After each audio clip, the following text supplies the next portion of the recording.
guys, and welcome to the Moms and Murder Podcast, a true crime podcast featuring myself, Mandy, and my dear friend, Melissa. Hi, Melissa. Hi, Mandy. How are you? Doing good. How about you? Good. I think we have this intro down. We do. It's always the same, You and stopped we're calling always me doing old? good. Yeah. That's well, nice. I always change it up. You never know if I'm going to call you old, if I'm going to call you dear, or any other number. Dear old hag. That's what I'm waiting for. My dear old hag, Melissa. I'll make sure to throw that one in the mix. Perfect. Couple quick announcements. We kind of have our Threadless store on pause for now. We're trying to merge stuff over, and we finally realized, hey, Mandy creates all of our posters for the show. Why aren't we making Mandy make our designs for t-shirts and stuff? So she's trying to get the creative juices flowing. I hate that term. I hate that term too, yeah. But that's what we're doing. And then we're going to try and merge our shop into another one. Turns out it takes a lot of time. Turns out we don't have a whole lot of time. Right. So we're moving at the speed of a snail? I mean, something turtle? slower than a snail. Yeah. Something barely A alive. slug? Something, whatever's on life support is what we're moving at the speed of. We also have our Patreon account, patreon.com/momsandmurderpodcast. If you want to hear some bonus episodes, we'll have a new one up for this month, hopefully in the next week or two. The last one we did, we recorded 2 times. Both times the audio crapped out at us. But guess what? We had the Patreon funds to buy a new mic. So yay! It's all come full circle. Yes. So thank you guys so much for supporting us. We really do appreciate it. And we are going to kick the night off with it's daytime. It's mid-afternoon, but we're kicking this portion of our day off. Mandy, what is today's episode about? Today's episode is going to be about Zebb Quinn, a teenager who kind of mysteriously vanished in the Asheville and North Carolina area. So, as I said, Zebb was 18. He was born on May 12th, 1981. He was the second child born to his mother, Denise, and he became the new best friend to his sister, Brandy, who was just a little more than a year older than him. Growing up, Denise described Zebb as being shy and sweet and what some people may call awkward. He was a bit smaller than the other kids, and he struggled in reading comprehension, which honestly, being smaller than other kids and kind of just having his own learning style really reminds me a lot of my oldest son. Yeah. And there's absolutely nothing wrong with him. He is a joy and a delight. But that's what, whenever I was listening to Denise talk about her son, it kind of reminded me a lot of the way my son is. So I kind of related to that a little bit on a motherly type of level with having a kid that was kind of like that. So in high school, Zebb was kind to everyone he met, and he joined the ROTC program at the school. And he aspired to be in the military, but he really took ROTC very, very seriously. He was very passionate and dedicated to that, wanted to use it as a jumping off point for his possible lifetime career of being in the military. In addition, Zebb was also a hard worker, and he took a job at a local Walmart in the electronics department. He was just a part-time employee, but he would often work extra hours, and a lot of times it would add up to like full-time work. That's what his mom said. He was a part-time worker with full-time hours. So he would take on all these extra shifts and kind of sometimes would work as many as 40 hours a week, even though he was still in high school and had all these other things going on. So he was a very hard worker. At 18 years old, Zebb had saved up enough money to buy himself a newer car. He had been driving an old Mazda Protege, but he had his sights set on a Mitsubishi Eclipse. A friend and coworker named Robert Jason Owens had told Zebb about an Eclipse for sale in another town and had offered to come along with Zebb to check it out. One night after Zebb's shift at Walmart, Zebb and Jason set out to do just that. The two were seen by fellow coworkers in the parking lot, getting to their own separate cars and driving off with Zebb following Jason. It was 9:15 p.m. when the teens pulled into a gas station and could be seen on surveillance footage entering the store to purchase some sodas before returning to their cars and pulling off again. While following Jason, Zebb received a page on his pager from an unknown number. And guys, I had to go back and look. Did you not know what a pager was? No, I knew what a pager was. But I guess, it's one of those things where I was thinking as I was reading it, I was like, what year was this in? Yeah. And then I read that it was in 2000. And I guess when you think of the year 2000, it feels like it wasn't that long ago. But the year 2000. it was. It was a long time That's a Conan ago. O'Brien reference that Mandy did not get. It just went over my head. All I'm the just way over I'm your head. giggling and just pretending like Yeah. I know what you're talking about. But no, you know what I mean though when people say whenever they talk about even like 2003 or 2004 and you're like, well, that was just a few years ago. Then you realize quickly that when you do the no. math, whoa, that was almost 2 decades ago. Yeah, that was a very long time ago. So I was taken aback by the pager thing just because I guess it's just hard to imagine a world with pagers. without smartphones, you know, Yeah. even though, You're such a millennial. I know. It's the worst. It's the worst. It is. So according to Zebb's family, the best way to reach him was on that pager of his, and he would always return the calls just a short time later. So when this page came in, Zebb flashed his lights at Jason to signal that he needed to pull over. So once they were on the side of the road, Zebb went up to Jason's window to ask if he could borrow his cell phone, but Jason told Zebb that he did not have a phone and suggested that Zebb could possibly just drive up the road a little ways, maybe back towards that gas station they came from, and look for a payphone. Which you could not do now. No, you would be driving to Mexico to find a payphone. No, there's no such, I mean. Are there payphones? I don't think so. No. I honestly don't think so. Maybe. What would Superman do? If now fly there? No, Superman used to go into a phone booth to change into his clothes to save the world. Like, what does Superman do in these new comics? This is a real problem. I don't even like comic books. Just go. So Zebb got back in his car and he was going to go find a phone that he could use to return this page that he had gotten that he didn't know who it was from, and told Jason to just stay there on the side of the road and that he would be right back. So 15 minutes passed and Zebb came speeding back up to Jason's truck. He was so flustered that he accidentally rear-ended Jason as he was approaching from behind, to return. And he told Jason that he really had to go. He had to bail out on this plan to go look for a new car, that something had come up. Jason said he was really agitated and frantic and just said that he had to go. So according to Jason, this was the last time he saw Zebb, and Zebb just got in his car and drove away. Earlier in the night at around 9 p.m. when Zebb's shift at work was ending, Zebb's mother sent a page trying to get a hold of Zebb to see if he wanted to get a late dinner with her. Zebb did not respond to this page, but his mother assumed that he was working extra hours again and possibly didn't see the page or wasn't able to call her right away. She went home and had dinner with her boyfriend instead of waiting, and she paged him again later in the evening.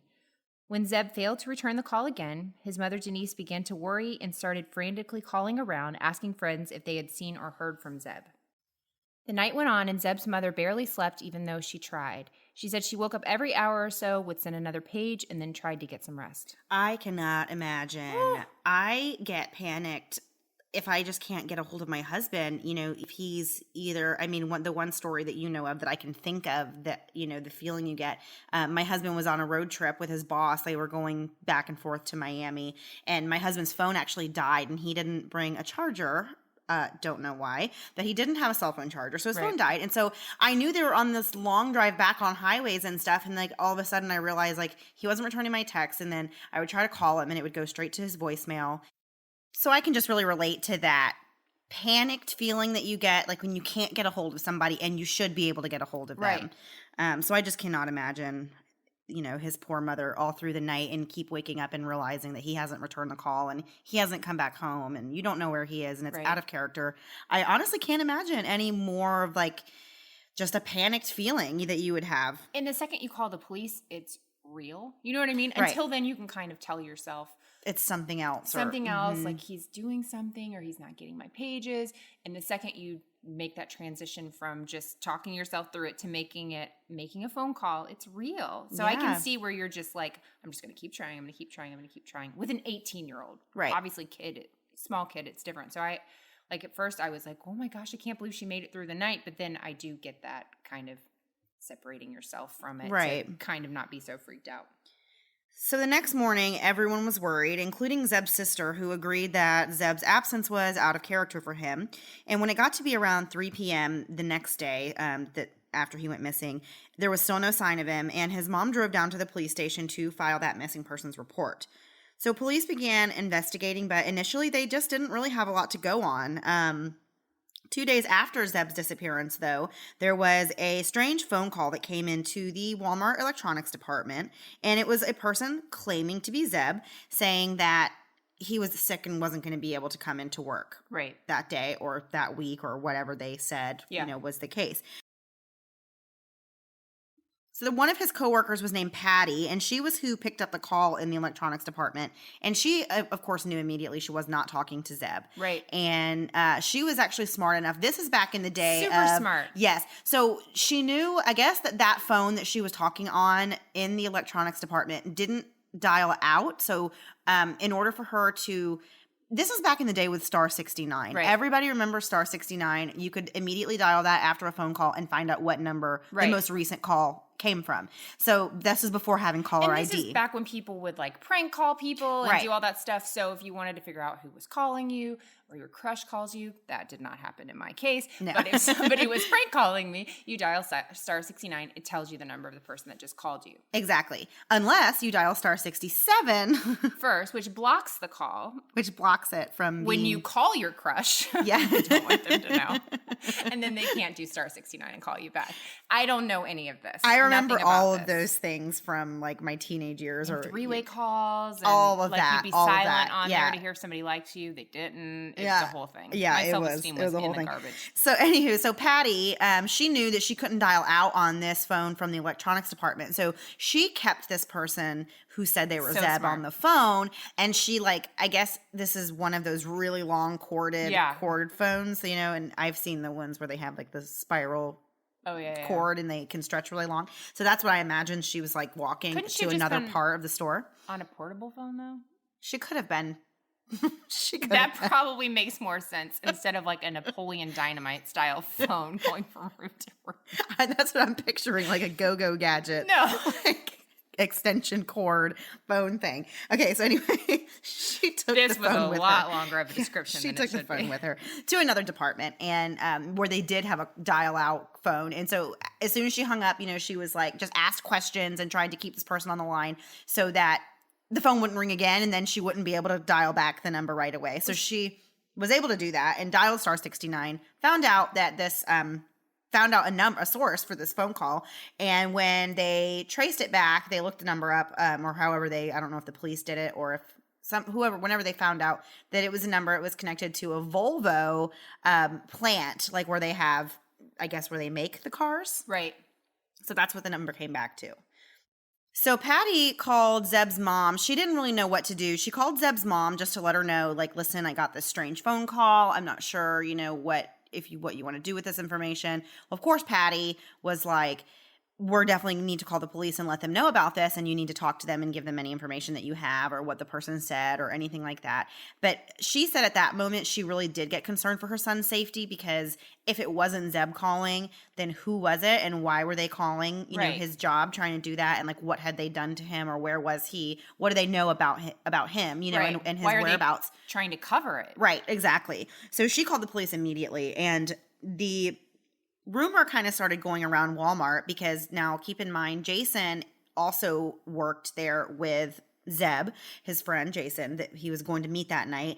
And so everybody who worked there kind of knew both of them. They had seen them both together that night. And it just so happens that some of the coworkers from Walmart had known from previous conversations with Jason that he also worked for Volvo. And so they were like, well, that's kind of, as they start piecing things together, people talk in a workplace. And I think it kind of was one of those things that kind of developed, like the realization developed over time that, oh, well, that's kind of convenient that he was the last one that we saw Zebb leaving with.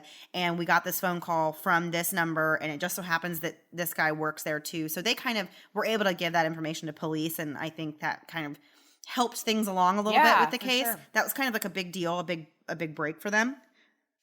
So at this point, police immediately take action. They went to find Jason and question him about the phone call to Zebb's place of employment. When asked why he called and pretended to be Zebb, Jason told police that Zebb had asked him to. Police then began to press him for details about January 2nd, the day Zebb was last seen. They knew that Zebb clocked out at Walmart just after 9 p.m. and was seen leaving the store with Jason. Jason tells police the story of that night and how Zebb had gotten a page and appeared agitated and frantic before bailing on the trip to look at the car. He told officers about how Zebb had rear-ended his truck, but that he had agreed to handle it later, and that then Zebb drove off. Police began checking into Jason's story and learned that he had called into work late the next day after Zebb had disappeared. They also discovered that he was apparently involved in another car accident, different from Zebb's rear-ending. No accident report was ever filed, despite Jason claiming to have sustained a cracked rib and a head injury in the second accident. Police were immediately suspicious of Jason being involved in two separate accidents. When they checked his truck, there was minimal damage. Police thought that Jason's behavior was odd, and they began to consider him a suspect in Zebb's strange disappearance. So all of this kind of starts getting weird from this point. I would say that, Zebb having the page and everything was weird, but then things just continued to get more weird after this. And so for the whole thing that he got in this accident with Zebb rear-ended him, and then he also had this other second accident, I guess I didn't really see anything in my research, though.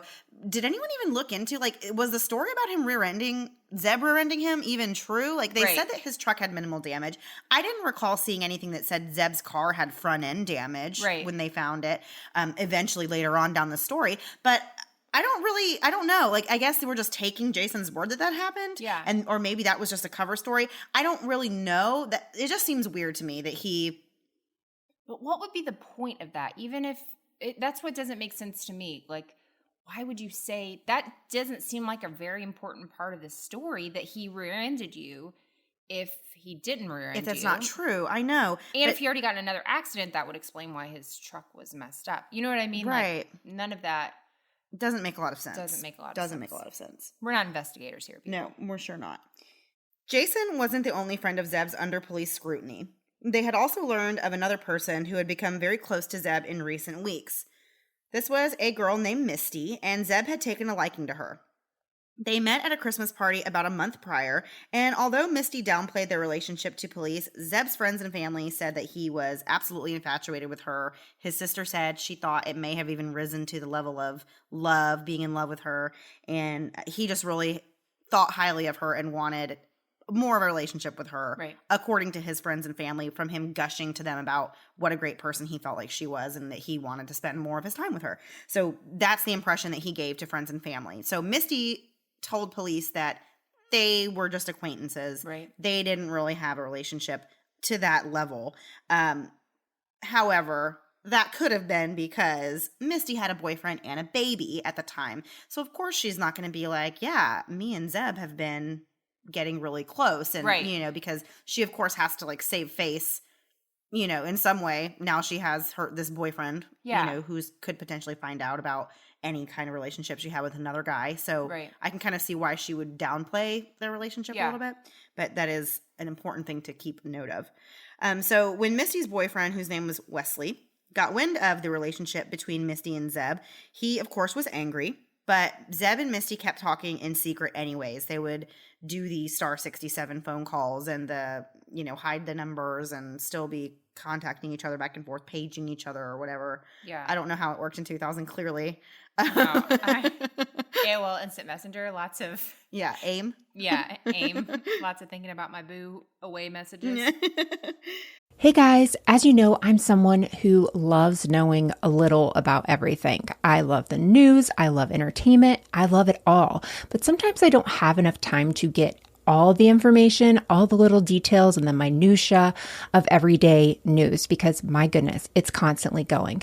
But thanks to the Newsworthy podcast, I can get all I need in little bite-sized pieces. So if the stress of the news is getting you down, but you still want to know what's going on in things like the election, check out the Newsworthy. And in these 10-minute episodes, they're just on the go listening. I can listen to it quickly on a walk, on my way bringing my kids to or from school or one of their activities. When I'm in line at the grocery store, there's never a wrong time to listen to the Newsworthy. But if you feel bogged down by the news and kind of the negativity of it, but you still want to be informed on what's going on, the Newsworthy is the place to do it. Erica at the Newsworthy is an independent journalist, and her team does really all the hard work and research for you. I love that the episodes are so well-rounded, and there will be fun stuff like tech or big stories, but the way Erica gives this, efficient and neutral overview of the news, and in just 10 minutes each weekday, it's perfect. Just search The Newsworthy in your podcast app or go to thenewsworthy.com to start listening. Again, search for the podcast The Newsworthy, 2 words, The Newsworthy, to make staying informed easier and more enjoyable every weekday. So 2 days before New Year's, Misty stopped communicating with Zebb entirely. When Zebb kind of started getting worried and he called to check on her, well, he forgot to dial star 67 to block his number. So that was a rule he had always kept for himself to avoid being caught by Misty's boyfriend, all that. So Zebb was scared. He hung up the phone, but he knew that he had like messed up and that he was worried about what might happen if Wesley found out that he was trying to get in touch with Misty. Right. So he had even expressed that to his grandma and his mom basically had said, I made a mistake. I accidentally called her and didn't block the number, and even told them that he was kind of scared of what might happen. Yeah. So, but the reason he was is because Zebb had told them that Misty's boyfriend was not the nicest person. Yeah. And I don't know what the dynamic was with that relationship, but because of that, Zebb was concerned about what Wesley might do. Right. If he found out about this relationship or friendship or whatever you want to call it. The more kind of like we heard about Zebb and his family and just kind of really about him mostly, at first I was like, why are you messing with a girl that has a boyfriend? But I really truly in my heart of hearts feel like this girl was nice to him on some level, and he may have created in his head to be more than it was, but it was somebody that was nice to him. They talked a lot in what we read that he didn't really have any friends. So if he has somebody showing attention to him, he's not this creepy, terrible guy that's trying to break up a family. I think he just finally finds somebody who's nice to him, which just breaks my heart. I know. I'm not about like a homewrecker situation whatsoever, but I can see how this would happen and he would just like latch on to somebody that's nice to him. Yeah. Police were hesitant to believe Misty's story that she and Zebb were merely acquaintances. And when they asked where she was the night Zebb was last seen, Misty told them she was at home with her boyfriend's parents and a woman named Ina, who was going to be starting a business with Misty's mother. Perhaps the strangest and most coincidental piece of information is that Ina just so happened to be Zebb's paternal aunt. So Zebb really didn't ever have a relationship with his father from the time he was pretty small, so it's small town. You just don't, people are always connected. If you ever lived in a small town, you're always with somebody's relative that you know. It's just kind of how the world works. It is just interesting, though. Very interesting. Out of all the people that Misty's mother could have been starting a business with, it just so happened to be the aunt of Zebb. And so that is kind of strange circumstances, if you ask me, and especially because he didn't have a relationship really with him. He was kind of estranged from his father's side, and of course knew that his aunt lived in town, but it's not someone who he had a lot of contact with or would go and meet up with and see a lot or anything of that nature. It's an interesting person to have your alibi from, be that closely related to the situation. When police questioned Wesley, he confirmed that he was at Misty's parents' house that night, and while the two had a solid alibi, police still considered them persons of interest.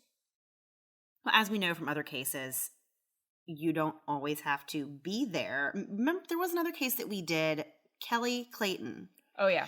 And he had a solid alibi, too. The husband, he had people saw him at the poker game or at other places where, whenever something happened to her. So just because you have a solid alibi doesn't always mean that you're not involved. Just because you have an alibi for that time period, right? And vice versa. Sometimes it does mean that you have a solid alibi and you're not involved. Free and clear. Yeah, there you go. Yeah, no, but I mean, just for detective work or sake of that, they can't rule it out just because someone's like, yeah, she was having dinner at my house. Like, that doesn't mean that you're just off the hook.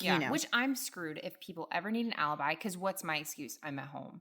What's my next and thing? Who can vouch I'm for at me? Home. An 8-year-old and a 4-year-old. Yeah. Come on.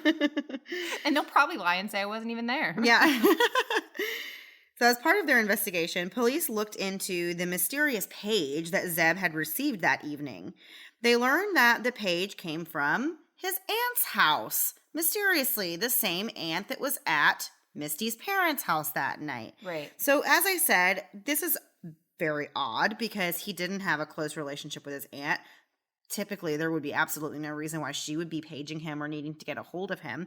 So that was something that kind of raised some questions for a lot of people. I think even Zebb's mom and family. Right. Like, why was she paging Zebb? What was it that, and then according to Jason, that Zebb was really agitated when he came back after learning of this page. And so what was said to him whenever he called back the number, what was it that Zebb thought he was going to go be doing? Right. Where did he think he was going? Why was he having to leave what he was doing and go do that?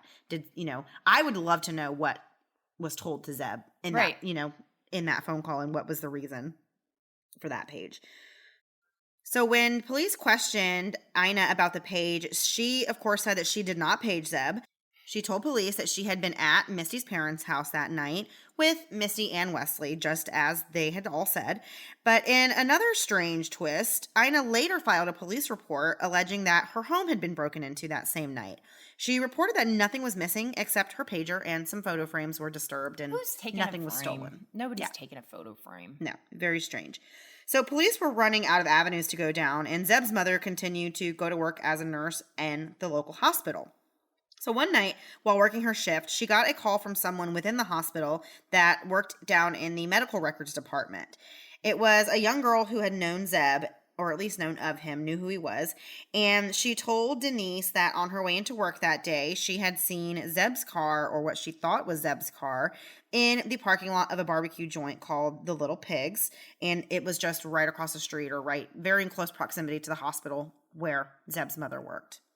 I'm not a vegetarian, but the barbecue name Little Pigs seems It's a turn off. I have to admit. It's a little rough for me. And slather some pigs and feed them to me, but don't tell me I'm eating a pig. So things get even more bizarre when police arrive to find Zebb's Mazda Protege parked in a very conspicuous location near the street. There was a drawing of lips on the back window that appeared to have been done in lipstick, and inside the vehicle was a live black puppy. The headlights were on and the vehicle's windows were cracked. Police also found a hotel key card in the car, but after an exhaustive search, they were unable to identify the hotel that it came from. This is so weird. If anything about the story I have to pick as the weirdest, I have to say that the circumstances that his vehicle were found are the weirdest part of this case. The lips on the back window, I honestly have no explanation for. The puppy, even weirder. Yeah. I just don't even know where you'd even start with that. And I had read a lot of different conflicting things. I had read on a few sources, they said that his car was found 2 weeks after he went missing. But then on a couple of other sources, they had said that his vehicle was found on January 6th, 2000, which was just 4 days later. Yeah. So I'm not exactly clear on when the vehicle was found. It was either 4 days later or 2 weeks later, which is a huge difference, I know. But honestly, I've read multiple sources that say both, so I'm not really sure. But somebody obviously wanted them to find this vehicle with lights on, with a dog parked, dog in the car. Then somebody's going to want to save the dog.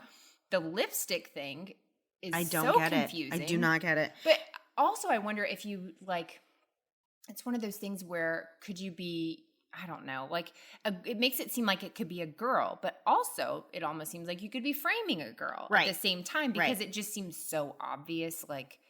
Why would a girl do that? Why would you ruin good lipstick for starters? I just don't get the lips. What do they mean? It has to mean something. But that's where I'm thinking, if somebody's trying to frame somebody else and they're using lipstick, then you're thinking, you see lipstick, you typically think girl. And so, then a girl had to do with this. Meanwhile, a guy's getting away with it because you're now turning your attention to that. Does that make sense? Yeah, but I don't think police are that easily confused. Must be a female. Yes. There's lipstick on the window.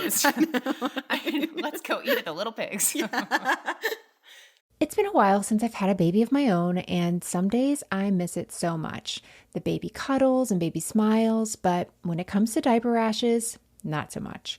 I remember the first time my oldest had a diaper rash, I was really devastated. Here's this tiny thing totally dependent on me, and now she's fussy and obviously uncomfortable, and I'm supposed to have the answers.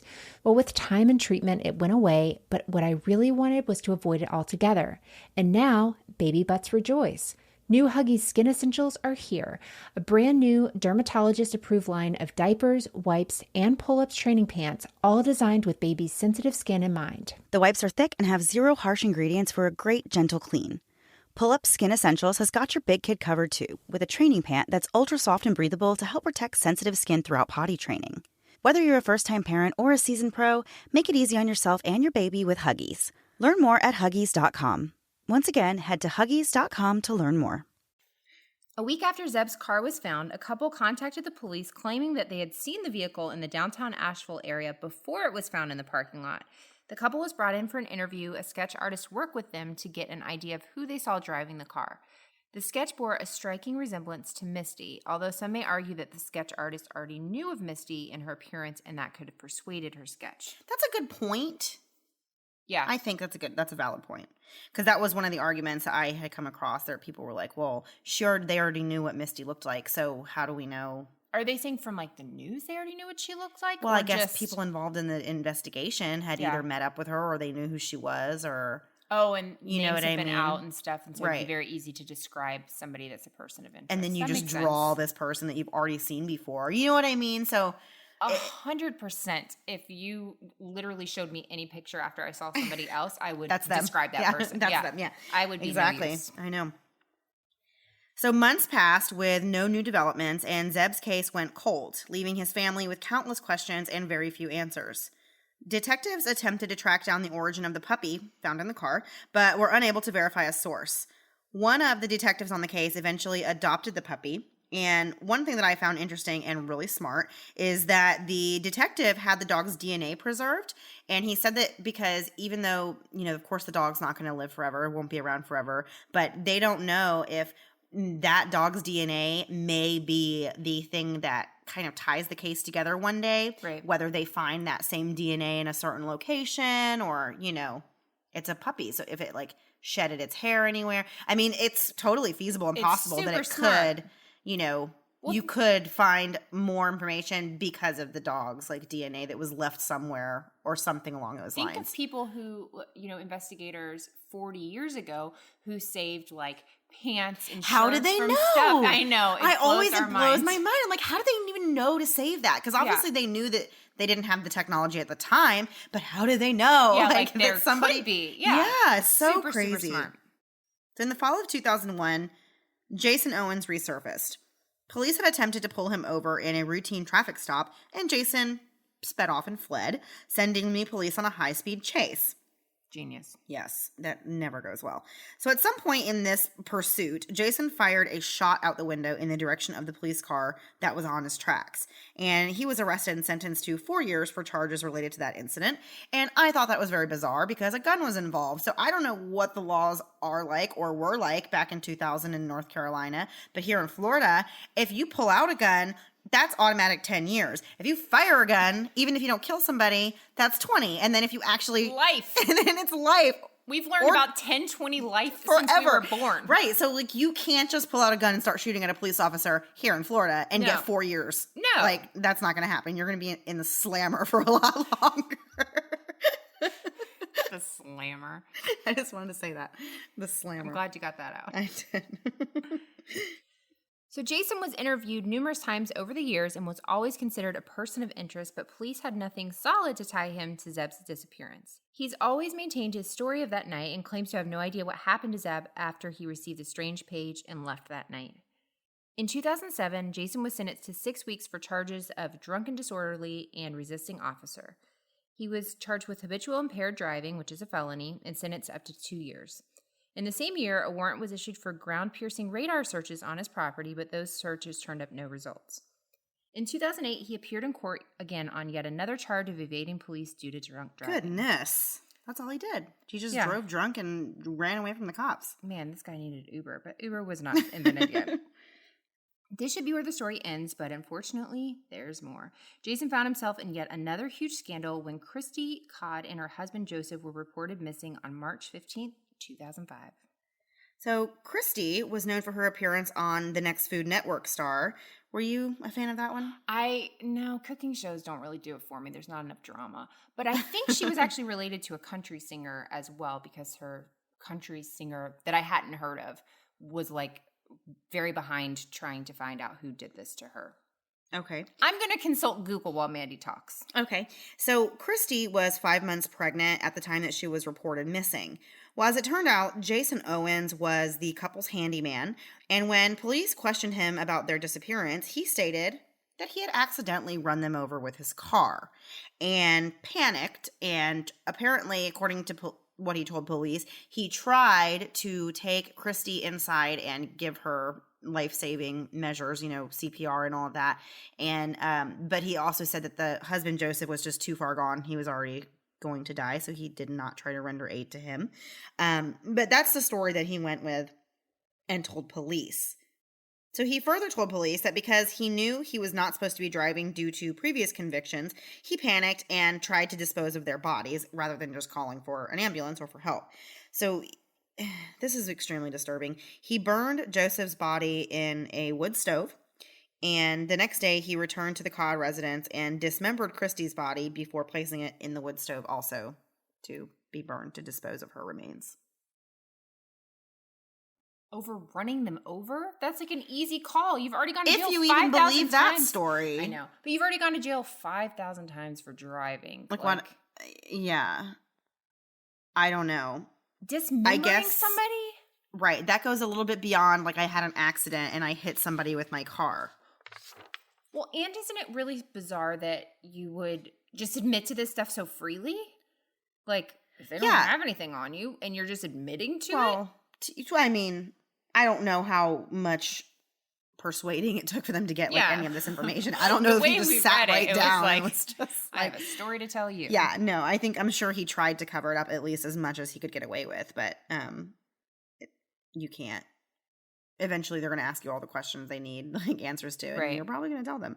For the record, I think it was a different person whose country star cousin was murdered, or vice versa. It was a different country star who had her cousin murdered. All I knew is that Food Network thing. Yeah, Food Network. Some of you may have known about her from there.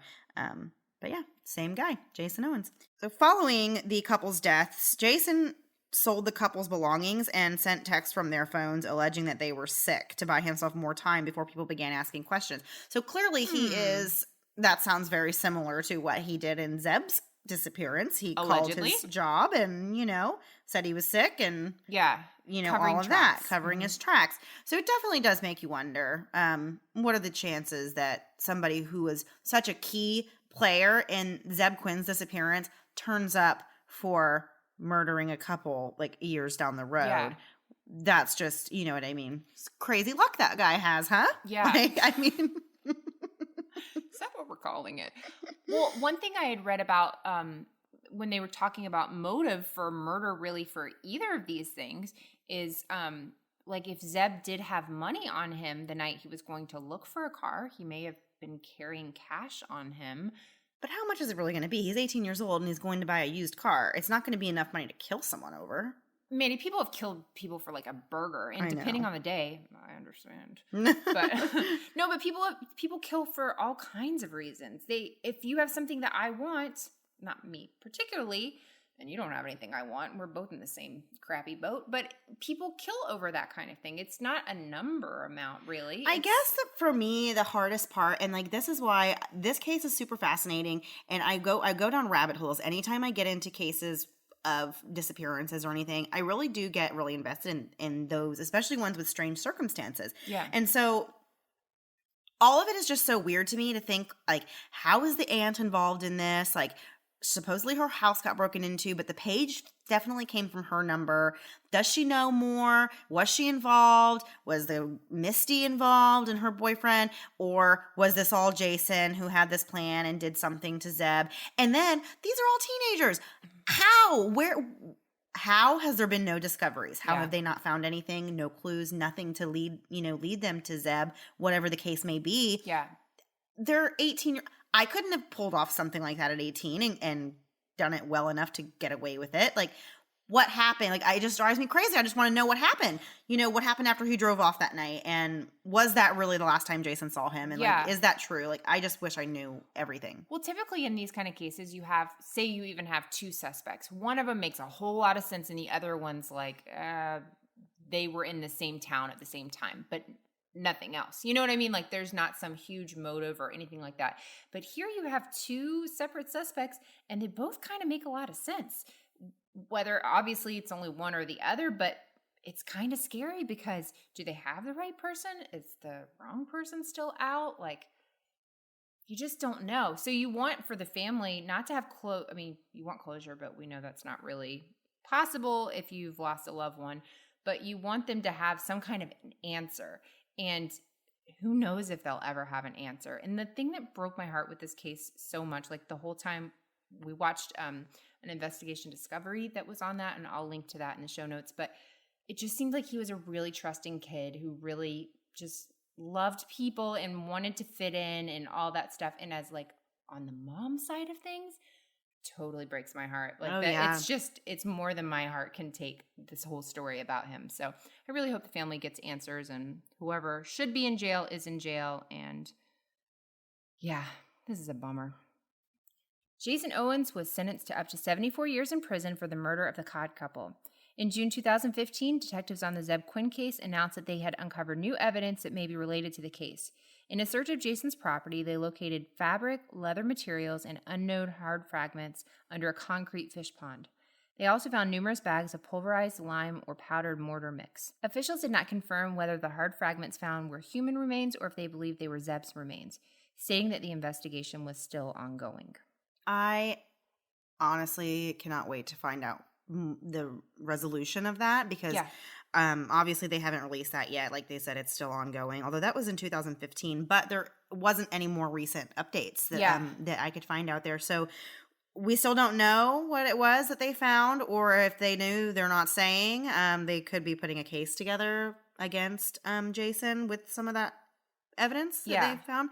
So I don't know. I hope.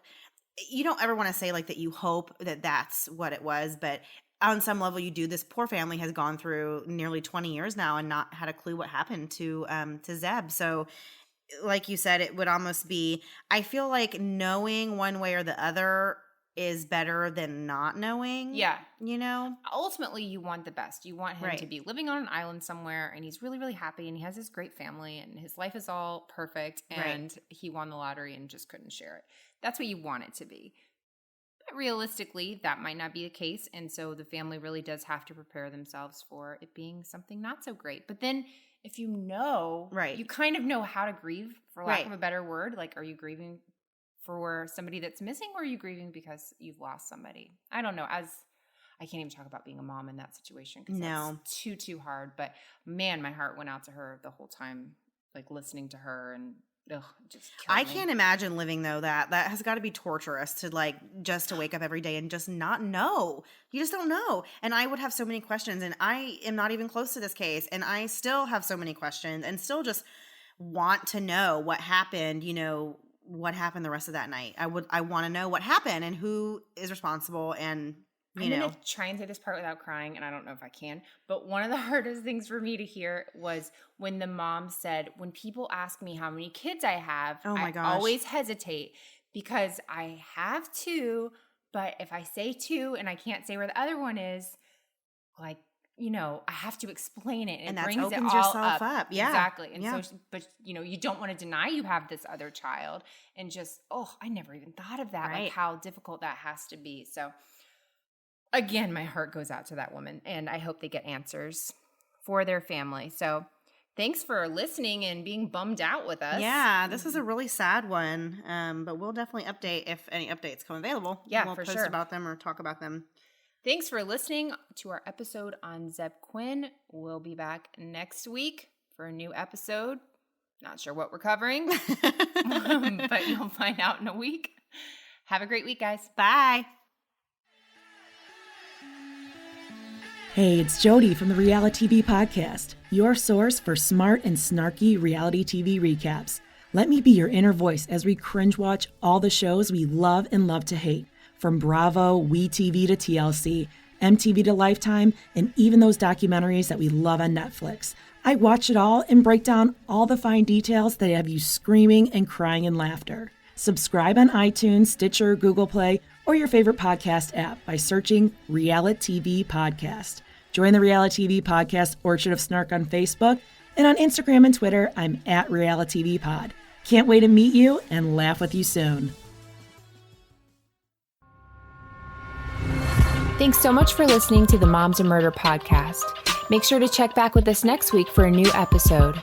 You can also find us at momsandmurder.com, where you can connect with us via social media.